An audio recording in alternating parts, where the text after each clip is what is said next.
हर खबर पर होगी आपकी पकड़। डाउनलोड कीजिए ABP live app. Severe cyclonic storm Nisarga, जिसकी वजह से महाराष्ट्र और गुजरात के कई हिस्सों में हंगामा है। लोग डरे हुए हैं, सहमे हुए हैं। लेकिन किस तरह से ये तूफान, जो कि सिर्फ साइक्लोनिक स्टॉर्म था, वो सीवियर साइक्लोनिक स्टॉर्म में बदला है, ये जानकारी आपको मिलेगी मौसम विभाग के आधिकारिक वेबसाइट से। और वहां पर अगर हम जाते हैं तो साफ तौर पर देख सकते हैं कि ये तूफान शुरुआत में सिर्फ एक साइक्लोनिक स्टॉर्म था। कल रात 11:30 बजे तक ये सिर्फ एक साइक्लोनिक स्टॉर्म था, लेकिन रात में 2 बजे के बाद से लेकर के सुबह 5:30 बजे तक ये सीवियर साइक्लोनिक स्टॉर्म में तब्दील हुआ है। और इस वजह से जब सुबह का वक्त हुआ, सुबह 5-6 बजे का वक्त हुआ, उस दौरान तक लहरें काफी तेज हो गई थी। सीवियर साइक्लोनिक स्टॉर्म का मतलब क्या है? सीवियर साइक्लोनिक स्टॉर्म का मतलब यह है कि जो हवाओं की रफ्तार होगी वो करीबन 90 किलोमीटर से लेकर के 120 किलोमीटर तक जा सकती है। हालांकि मुंबई में तो साल 2009 में भी एक तूफान आया था, फायन नाम था उसका, लेकिन उसमें अधिकतम रफ्तार कितनी थी? 90 किलोमीटर प्रति घंटा। लेकिन निसर्ग के लिए कहा जा रहा है कि करीबन 120 किलोमीटर प्रति घंटे की रफ्तार से हवाएं चलेंगी। सिर्फ हवाएं नहीं चलेगी, बल्कि तेज बारिश होगी, समुद्र में ऊंची लहरें उठेंगी। और इस वजह से इसको लेकर इतना चिंता जताई जा रही है। अगर हम मुझे फिलहाल की बात करते हैं तो ये वो इलाका है। इस इलाके को, ये जो ग्रीन इलाका है, अगर हम इसकी बात करते हैं तो इस इलाके के लिए कहा जाता है कोन ऑफ अनसर्टेनिटी, क्योंकि ये वो रास्ता है जिससे होता हुआ ये निसर्ग आगे बढ़ना है इसको पूरा।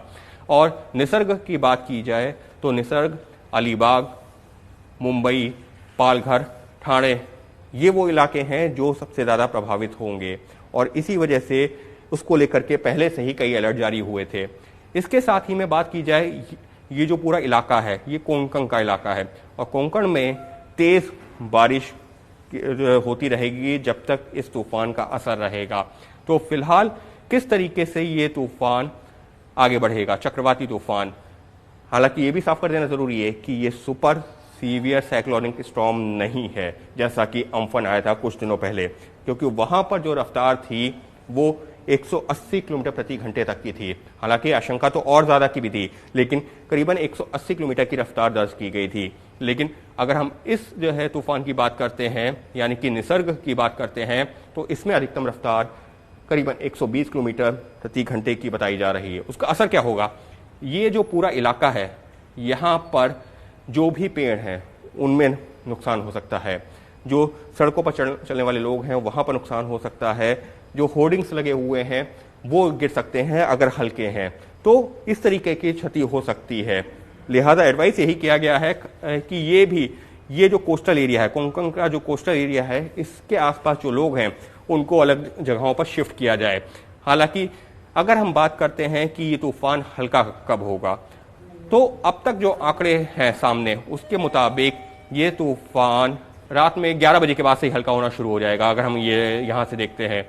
लेकिन इसका असर कल सुबह तक रहेगा, और ये वो पूरा जो है कोन ऑफ अनसर्टेनिटी है जिसके ऊपर इसका असर होगा। तो इस वजह से चिंता का विषय है मुंबई के लिए, चिंता का विषय है ठाणे के लिए, पालघर के लिए, और अलीबाग, जिसके पास में करीबन जो कुछ ही दूरी पर ये तूफान सबसे पहले लैंड कर रहा है। और इस वजह से लगातार यही कहा जा रहा है कि आसपास के इलाके के जो लोग हैं वो खासी सावधानी बरतें, क्योंकि 2009 के तूफान से ये तूफान काफ़ी तेज़ होगा, क्योंकि वहाँ 90 किलोमीटर प्रति घंटे की रफ्तार थी, यहाँ 120 किलोमीटर प्रति घंटे की है। और इस वजह से लगातार मौसम विभाग हो या फिर जो एजेंसीज हैं, फिर चाहे वो NDRF हो या फिर जो और सरकारी एजेंसीज हैं, सभी यही लोगों को जो चेतावनी दे रही हैं कि सावधानी बरतें, क्योंकि 2009 की तुलना में ये तूफान सीवियर है, और इस वजह से इसको सीवियर साइक्लोनिक स्टॉर्म कहा गया है। और धीरे धीरे करके यहाँ पर यह भी देखना जरूरी है कि सुबह जो है 11:30 बजे और उसके बाद में शाम को 5:30 बजते ये जो स्टॉर्म है, जो सीवियर साइक्लोनिक स्टॉर्म है, वो थोड़ा कमजोर होना शुरू होगा। शाम को 5:30 बजते ये साइक्लोनिक स्टॉर्म रह जाएगा, और उसके बाद में रात में 11:30 बजते सिर्फ डीप डिप्रेशन, और सुबह कल 5:30 होते होते ये सिर्फ एक डिप्रेशन हो जाएगा, यानी कि इसका असर बहुत हद तक कम हो जाएगा।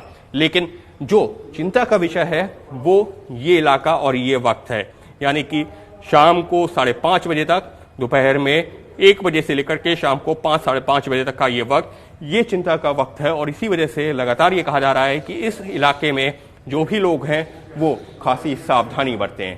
तो मुंबई और खास तौर पर ये महाराष्ट्र के इस इलाके के लोग और गुजरात के तटीय इलाकों के लोगों के लिए अलर्ट जारी किया गया है और यही कहा जा रहा है कि आप सावधानी बरतें, क्योंकि निसर्ग पहुंच रहा है और तटीय इलाकों में मचा सकता है तबाही। एबीपी न्यूज आपको रखे आगे।